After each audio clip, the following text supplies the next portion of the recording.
कहानी शुरू होती है और हम एक लड़की को देखते हैं जो आज रात बिना अंडरवियर और ब्रा के सो रही होती है। और जब ये लड़की गहरी नींद में थी तभी कोई इसका ब्लैंकेट खींच लेता है। तभी अचानक उसकी आँख खुल जाती है और वो जैसे ही चेक करने के लिए उठती है तभी कोई पीछे से उसके बालों को पकड़कर उसे बेड पर नीचे पटक देता है। और ये सब करने वाला और कोई नहीं बल्कि उसका पिता था। लड़की अपने पिता से कहती है कि आप ये सब क्या कर रहे हो, लेकिन उसका पिता कोई जवाब नहीं देता और अपनी बेटी के बदन को गंदी नजर से देखने लगता है। अब वो अपनी बेटी के शरीर को देखकर कहता है मेरी बेटी कितनी बड़ी हो गई है। ये सब सुनकर लड़की डर जाती है। अब उसका पिता उसके बालों को छोड़कर उसके गालों को टच करने लगता है। लड़की घबराकर ये सोच रही थी कि उसके साथ ये क्या हो रहा है और ये सोचकर वो रोने लगती है। तभी उसके पिता वहाँ से चले जाते हैं। अब अगली सुबह उसकी माँ उसके लिए खाना बना रही थी और यहाँ हमें पता चलता है कि इस लड़की का नाम मैरी है। और मैरी सोच रही थी जो भी कल रात उसके साथ हुआ उसके बारे में उसकी माँ को बताना चाहिए या नहीं। पर तभी उसके भाई और बहन आते हैं और उसके पीछे ही उसके डैड आते हैं, पर वो ऐसे बर्ताव कर रहे थे जैसे कि कुछ हुआ ही ना हो।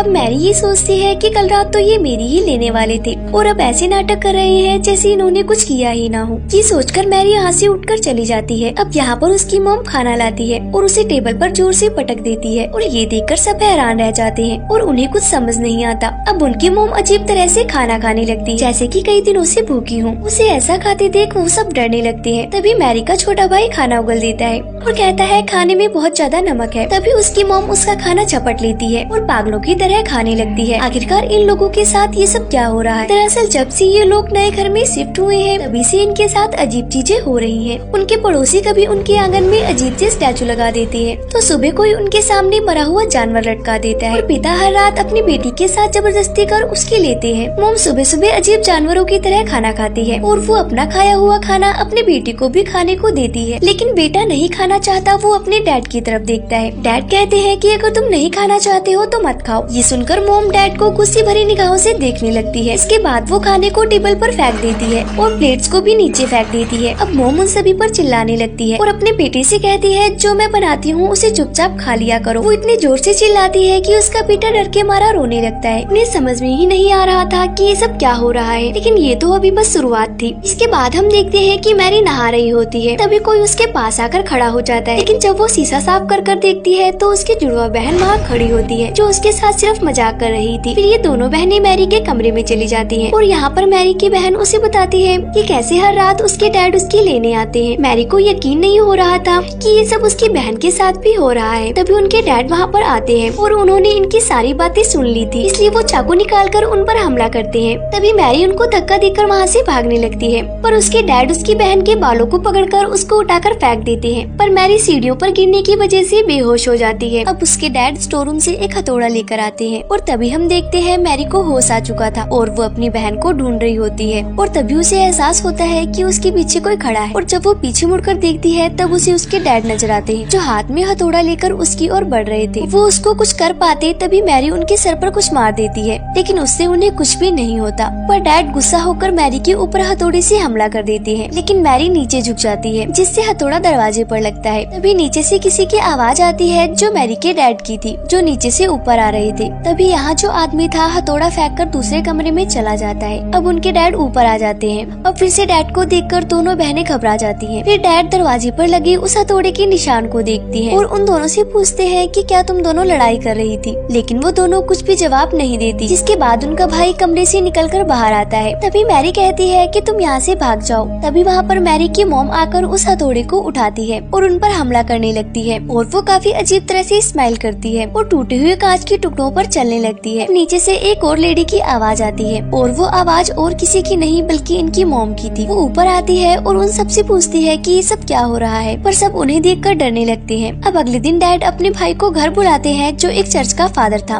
फादर उनके घर पर आता है और उसको सारी कहानी बताई जाती है। रात में सब फैसला करते हैं कि रात को एक साथ एक ही रूम में सोएंगे, लेकिन आधी रात को छोटे बच्चे को टॉयलेट आती है और वो बिना किसी को डिस्टर्ब किए टॉयलेट में चला जाता है। तभी उसके जैसा ही दिखने वाला एक लड़का चाकू उठाता है और वो हमला करने ही वाला होता है। तभी उसकी नजर फादर पर पड़ती है और फादर को देखकर वो रुक जाता है। जिसके बाद सुबह फादर अपनी आँख खोलते हैं। इसका मतलब फादर की वजह से सबकी रात अच्छे से गुजरी थी और फादर इस घटना को अकेले नहीं संभाल सकते थे। तभी सारे सीनियर फादर डिस्कस करते हैं कि आखिर उस घर में हो क्या रहा है। फिर सभी फादर एक प्लान बनाते हैं और वो सब रात में एक कार से उनके घर में जाने के लिए निकल जाते हैं, लेकिन रास्ते में एक कुआं उन सब पर हमला कर देता है जिससे उनकी की कार का एक्सीडेंट हो जाता है। दूसरी तरफ डैड मैरी को एक बेड से बांध देते हैं। तभी फादर जख्मी होकर घर के पास पहुंच जाते हैं और बताते हैं सभी फादर की मौत हो चुकी है, अब जो कुछ भी करना है हमें ही करना है। इस बात के लिए डैड मान जाते हैं, क्योंकि अगर कुछ नहीं किया तो वो शैतान सबको मार डालेगा। जिसके बाद फादर मैरी के ऊपर एक क्रॉस रख देते हैं और उस पे लकड़ी से मारने लगते हैं, जिससे मैरी को बहुत दर्द होता है। फिर उसके डैड मैरी के पैर को पकड़ लेते हैं ताकि मैरी ज्यादा ना हिल सके। फादर छड़ी से लगातार उसे मारता ही जाता है, जिस वजह से मैरी बेहोश हो जाती है। तभी हमें उस गाड़ी का सीन दिखाया जाता है जिसका एक्सीडेंट हो गया था। वहाँ पर पुलिस फादर को गाड़ी से बाहर निकालते हैं और हमें पता चलता है कि असली फादर तो यहाँ पर है। तो जो मैरी को मार रहा है वो कौन है? असल में वही असली शैतान होता है। अब मैरी की माँ कहती है कि बस करो, अगर ऐसे ही फादर मैरी को मारते रहे तो उसकी जान चली जाएगी। पर डैड अपनी वाइफ को दीवार पर पटक देते हैं और वो अपनी वाइफ को मरता हुआ देख फादर की ओर देखने लगते हैं। फिर वो फादर एक अजीब सी स्माइल करके डैड के ऊपर हमला करता है और वो उन्हें चाकू से मारने ही वाला होता है कि तभी वहाँ पर असली फादर आ जाते हैं और एक मंत्र पढ़ने लगते हैं, जिसके बाद वो शैतान वहाँ से गायब हो जाता है। और फादर मैरी के सामने एक शीशा रखते हैं जिससे वो शैतान बाहर आ जाता है। जिसके बाद फादर उस शैतान को अपने अंदर समा लेते हैं और वो मैरी के डैड को कहते हैं कि मुझे मार दो। मैरी के डैड फादर के पेट में उस क्रॉस को घुसा देते हैं, जिससे फादर और वो शैतान दोनों ही खत्म हो जाते हैं और इसी सीन के साथ मूवी का एंड हो जाता है।